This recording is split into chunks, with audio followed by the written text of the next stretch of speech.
আসসালামু আলাইকুম। সবাই কেমন আছেন? আমি আপনাদের আজকে একটি গুরুত্বপূর্ণ টিপস দেওয়ার জন্য জমিতে আসছি। সেটা হচ্ছে করলা গাছের যত্ন নেবেন।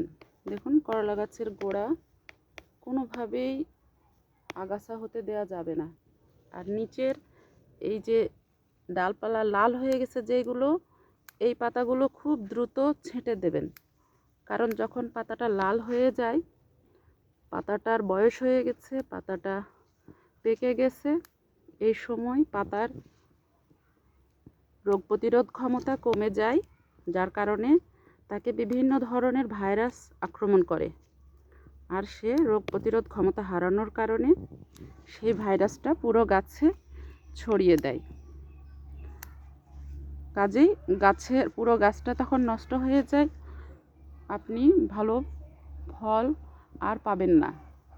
গাছ ভাইরাস আক্রান্ত হলে ফলের সাইজ ছোট হয়ে যায়, ফল আঁকাবাঁকা হয়ে যায়, ফল তার সৌন্দর্য হারায় এক কথায়।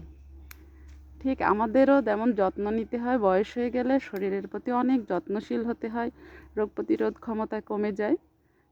সেরকম গাছের প্রতিও ঠিক সেরকমই যত্ন নিতে হবে।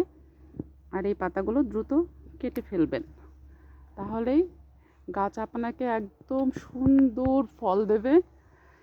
দেখুন পুরো গাছটা কত সুন্দর।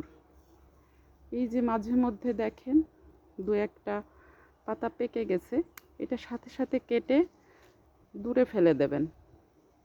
কারণ ওইটা যদি ভাইরাস আক্রান্ত হয়ে থাকে, পুরো গাছটা নষ্ট হয়ে যাবে। সবাই ভালো থাকবেন। আজ এ পর্যন্তই। আসসালামু আলাইকুম।